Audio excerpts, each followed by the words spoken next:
Okay, so it's been a while since the last video. Sorry about that, but I'm glad I'm back. In this video, I'm gonna read a text. मैं कुछ English का text पढ़ने वाला हूँ और हम दो चीज़ें मेनली देखने वाले हैं। एक तो एक उसे कैसे बोलते हैं, कैसे प्रोनाउंस करते हैं। दूसरा ये कि किस तरह से किसी टेंस को यूज़ करते हैं। ठीक है, हम टेंस अलग से नहीं सीखने वाले हैं। उस लेसन के थ्रू हम ये चीज़ देखने वाले हैं कि कोई पर्टिकुलर टेंस को कैसे यूज़ करता है, राइट। और साथ के साथ ही जो हमें वर्ड्स नहीं आते हैं उनके मीनिंग्स पे हम डिस्कस करते जाएंगे। तो बेसिकली तीन चीज़ें हो गई, राइट। एक तो उसको पढ़ना सीखना है, एक जो वर्ड्स नहीं आते उसको कवर करना है, और तीसरी मोस्ट इंपॉर्टेंट चीज़ कैसे उसमें टेंसेस का यूज़ होता है। और हाँ, साथ के साथ जब भी मैं टेक्स्ट पढ़ता हूँ ना, तो आप एक चीज़ पे ध्यान देना कि उसकी वर्ड टोन कैसे होती है, राइट। कि क्या टोन होती है मेरे बोलने की, मैं कब रुकता हूँ, कब मेरी आवाज़ तेज होती है। जैसे आप सेंटेंस पढ़ते हो ना, तो सेंटेंस एक लाइक पूरी एनर्जी के साथ शुरू करते हो, और जो खत्म हो जाता है थोड़ा रुकते हो, थोड़ा पॉज लेते हो। ठीक है, जैसे आपकी एनर्जी जैसे हमारा सेंटेंस पूरा हो गया तो हम भी थोड़ा रुक जाते हैं। फिर जब नेक्स्ट सेंटेंस जब शुरू होता है तो हम वापस उसी एनर्जी के साथ उसको शुरू करते हैं। Okay, let's start. Okay, so this is the story that we're going to read. ठीक है, this is chapter number 4 of English textbook of class 7th. So okay, let's start. ठीक है, and remember that we need to focus on three things. एक तो हमें tense देखना है कि टेंस कहाँ कहाँ पे किस तरह से यूज़ हो रहे हैं.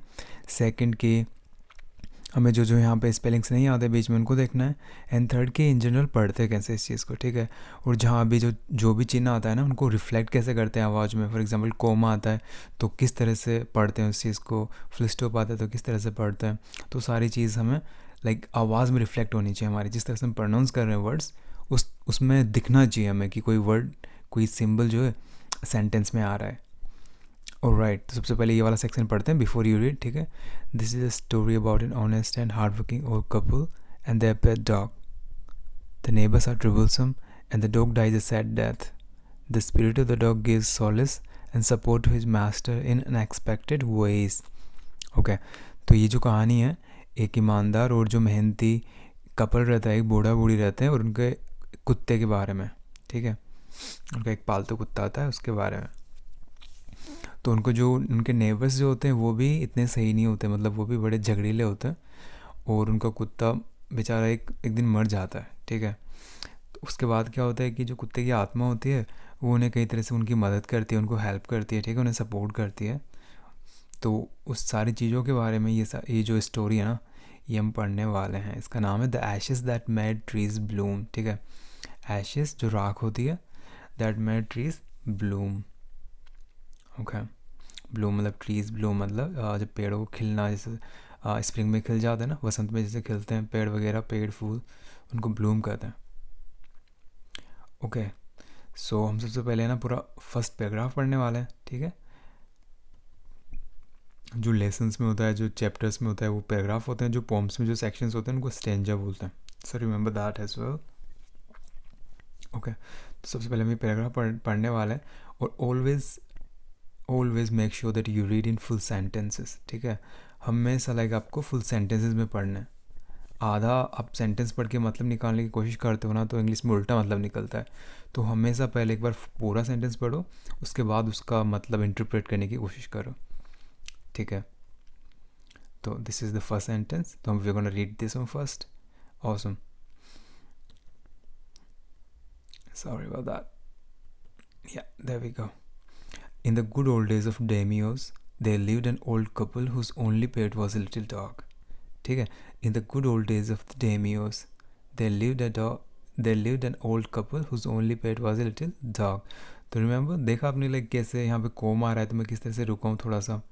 ठीक है, तो ये जो जो डिफरेंस है ना ये आवाज़ में दिखना चाहिए.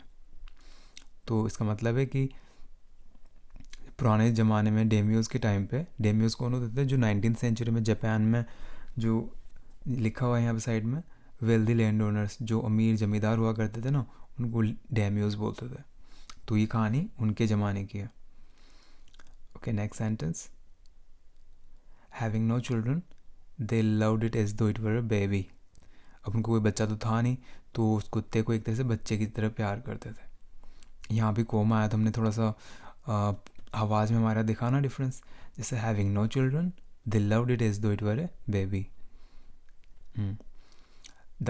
The next sentence that goes up until here. All right. So the old dame made it a cushion of blue crepe, and at mealtime Muko, for there was its name, would sit on it as snug as any cat. ठीक है. The old dame होता है basically ladies, और German में ladies को बोलते हैं दामन, तो कहीं ना कहीं ये वर्ड उसी से आया है. The old dame made it a cushion of blue crepe, and at mealtime Muko, for there was its name, would sit on it as snug as any cat. ठीक है. तो जो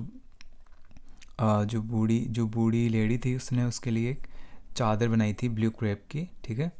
उस पर जो खाने के टाइम पे, मील टाइम का था, खाने के वक्त पे म्यूको जो कुत्ते का नाम था वो उस पर बिल्ली के जैसे होकर बैठ जाता था, पूरा कंफर्टेबल होकर. Alright, so let's go to the next sentence. The kind people fed the pet with tidbits of fish from their own chopsticks and all the boiled rice it wanted. ठीक है ना. The kind people, तो उनके बारे में बता रहा है कि खाना खाते टाइम जो क्या करते थे वो, उस कुत्ते को अपने ही चॉपस्टिक्स से फ़िश के टिडबिट्स, छोटे छोटे टिडबिट्स मतलब छोटे छोटे टुकड़े, फ़िश के छोटे छोटे टुकड़े और बॉइल्ड राइस खिलाते थे अपने ही चॉपस्टिक्स से. Thus treated, the dumb creature. Okay, sorry. This is the next sentence. Thus treated, the dumb creature loved its protectors like a being with a soul. ठीक है ना. जब उसे इस तरह से ट्रीट करते थे वो लोग, तो जो कुत्ता था उनका, वो भी उनको एक बच्चे की तरह प्यार करता था बेसिकली. ठीक है. Let's go through the tenses once. Okay. In the good old days of Damios there lived.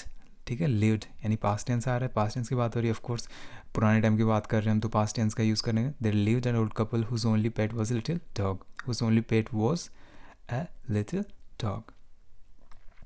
Having no children, they loved it as though it were a baby. जब उनको बच्चा नहीं था, दे लव्ड इट, उसे इतने प्यार करते थे इस तरह से कि एक बच्चे के जैसे basically. The old dame made it a cushion of blue crape, and it meal time make for the his name would sit on it as snug as any cat. The kind people fed the pet with tidbits of fish from their own chopsticks and all the boiled rice it wanted. Thus treated. जब इस तरह से उसको treat करते थे, treated यानी treat करते थे, the dumb creature loved its protectors like being with a soul. Alright, so that was pretty straightforward. और जब पुराने टाइम की बात करेंगे ना, तो आई थिंक मोस्टली सारी स्टोरी पास्ट टेंस में ही होगी.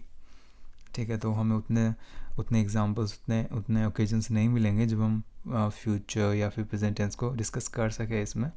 बट लेट्स सी, काफ़ी सारी इंटरेस्टिंग चीज़ है. ओके, सो ये नेक्स्ट पैराग्राफ है और आधा नीचे है, तो पहले ये वाला हम पढ़ते हैं, फिर जो सेंटेंस आएगा उसको बाद में पढ़ते हैं. Okay.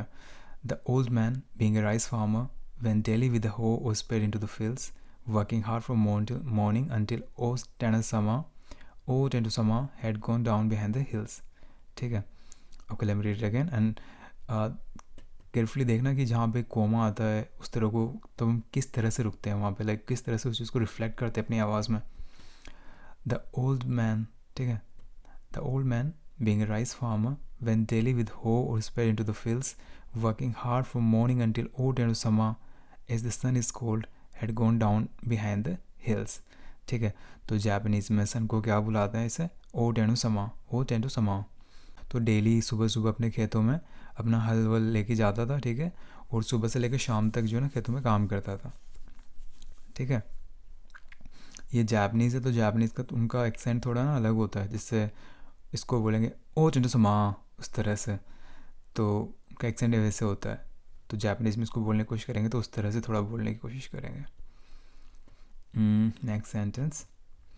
Every day the dog followed him to work. ठीक है. Every day the dog followed him to work, never once harming the white heron that walked in the footsteps of the old man to pick up the worms. ठीक है. Every day the dog followed him to work.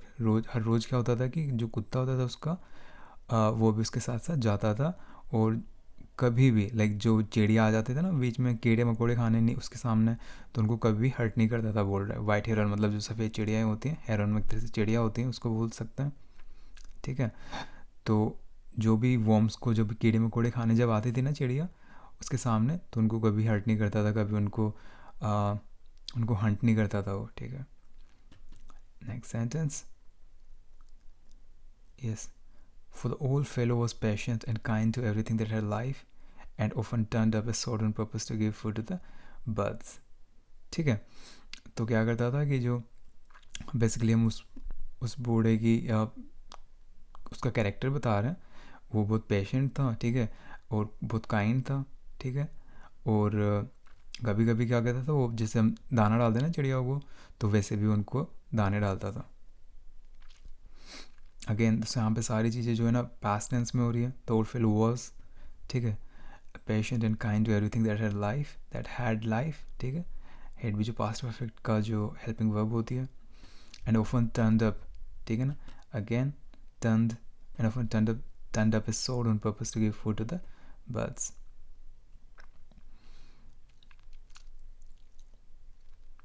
Okay, the next sentence, the next paragraph, so that goes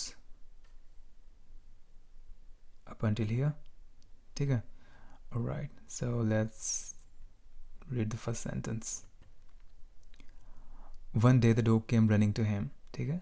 One day the dog came running to him, putting his paws against his legs and motioning with his head to some spot behind, ठीक है. One day the dog came running to him, putting his paws against his legs and motioning with his head to some spot behind. तो एक दिन क्या हुआ कि कुत्ता उसके पास आता है दौड़ता दौड़ता, और उसके जो पंजे हैं ना, पंजों से टांगे दबाता है उसका ध्यान अपनी तरफ करने की कोशिश करता है, और फिर अपने सर से बताता है, लाइक इशारा करता है. तो फिर नेक्स्ट सेंटेंस यहाँ तक. The old man at first thought his pet was only playing and did not mind it, ठीक है. The old man at first, ठीक है ना, जो बूढ़ा था उसने शुरू में तो सोचा कि उसका जो कुत्ता है वो बस खेल रहा है, और उसने ज़्यादा ध्यान नहीं दिया, डिड नॉट माइंड, ठीक है. But the dog kept on whining and running to and fro for some minutes. जो कर करके तो उसे वाइनिंग बोल सकते हैं. But the dog kept on whining and running to and fro मतलब आगे पीछे आगे पीछे आगे पीछे. तो वैसे आवाज़ निकालते निकालते आगे पीछे घूम रहा था, ऐसे कुछ देर तक ऐसे घूमता रहा वो, ठीक है. तो जब फाइनली कुछ देर तक ऐसे घूमता रहा, तो अब हम आगे पढ़ेंगे कि जो फिर बूढ़ा था उसके पीछे, मतलब उसकी बात मानी, उसके पीछे पीछे वो जिस सिर्फ इशारा कर रहा था उधर वो चलने लगे. Then the old man follow the dog a few hours to a place where the animal began lively scratching, ठीक है ना. तो क्या हुआ, फिर बूढ़ा जहाँ वो इशारा कर रहा था कुत्ता उसके पीछे पीछे गया, और एक जगह पहुँच के वो ज़ोर ज़ोर से स्क्रैच करने लग गया, मतलब पंजों से ज़मीन खोदने लग गया, ठीक है ना. Began a lively scratching. Next sentence. Again remember कि always read in full sentence, ठीक है. Always remember to read in full sentences and make the necessary pauses, ठीक है, whenever there is a symbol, some sort of comma और exclamation point. So try to reflect that impact in your voice. Thinking it was possibly buried bone or bit of fish, the old man struck his hoe in the earth when lo, a pile of gold gleamed before him. ठीक है ना. तो बूढ़े आदमी को लगा कि कुत्ता में भी हो सकता है यहाँ पे कोई हड्डी पड़ी हो या फिर कोई मछली दबी हो, तो इसी वजह से कुत्ता में भी वहाँ पे इशारा कर रहा था. लेकिन जब उसने अपनी स्पैड, ठीक है ना, अपनी शोवल जो खोदने की होती है, जब वो घुसाई वहाँ पे, तो अचानक से सरप्राइज़ हुआ वो, लो, लाइक सरप्राइज़ हो गया, जो एक्साइट होते हैं ना, तो ये एक्सक्लेमेशन मार्क उसके लिए आ रहा है यहाँ पे. A pile of gold gleamed before him, ठीक है ना, pile of gold gleamed before him, ठीक है ना, उसके सामने एक सोने का ढेर जो चमकने लगा. Okay, so I think let's do one more, ठीक है. Let's do this paragraph and then this, ठीक है. So I think we can cover up until move. So 2 more paragraphs. Thus in an hour the old couple were made rich, ठीक है ना. Thus in an hour the old couple were made rich. तो एक ही घंटे में, ठीक है, जो बूढ़ा कपल था, जो बूढ़े बूढ़ी थे, वो अमीर हो गए सोने की वजह से. The good souls bought a piece of land, made a feast for their friends and gave plentifully to their poor neighbors, ठीक है. तो अच्छे आदमी तो थे ही, हमको पता लग गया ऑलरेडी, कहानी में जैसा बताया, ठीक है. तो उन्होंने क्या किया कि एक तो अपने लिए ज़मीन खरीद ली, और अपने जो दोस्त थे, अपने जो रिश्तेदार थे, उनको खाना खिलाया अच्छे से, और काफ़ी सारा धन उन्होंने क्या किया, जो गरीब जो पड़ोसी थे उनको दे दिया, ठीक है। The good souls bought a piece of land, bought यानी बोट क्या होता है, बाई की सेकेंड फॉर्म, ठीक है ना। तो उन्होंने एक ज़मीन का टुकड़ा खरीदा, ठीक है। Made feast for their friends, ठीक है ना। मैड भी किसकी पास्ट फॉर्म होती है, मेक की, MAKE की पास्ट फॉर्म होती है mad. Made feast for their friends, अपने दोस्तों के लिए खाना बनाया या फिर उनके लिए उनको खाना खिलाया। एंड गिव प्लेंटिफुली, गिव किसकी पास्ट फॉर्म होती है, गिव की, GIVE की पास्ट फॉर्म गैव। जिन जिन पास्ट फॉर्म्स में ED नहीं होता ना, वो हमें याद रखनी होती है पर्टिकुलरली। फिर लाइक ओवर द टाइम जब हम प्रैक्टिस करते रहते हैं तो फिर याद हो जाते हैं, फिर याद रखने की ज़रूरत नहीं होती, लेकिन शुरू में इनको ज़्यादा ध्यान रखना होता है इनका। एंड गिव प्लेंटिफुली, प्लेंटी क्या होता है, मतलब इनफ, काफ़ी। तो काफ़ी तरीके से, मतलब इनफ अमाउंट में उन्होंने गरीबों को, अपने जो गरीब नेबर्स थे उनको भी दान दिया basically. As for the dog, they patted him till they nearly smothered him with kindness. उनके कुत्ते ने उन्हें बताया था वो, तो उस कुत्ते को मतलब इतना प्यार किया और प्यार जताया एक तरीके से, ठीक है ना, मतलब या बहुत ज़्यादा कह सकते हो। नियरली स्मोदर्ड हिम विथ काइंडनेस, एक तरह से जैसे दबोच लिया बेसिकली विथ काइंडनेस।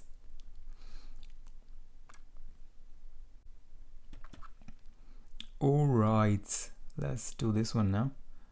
Okay.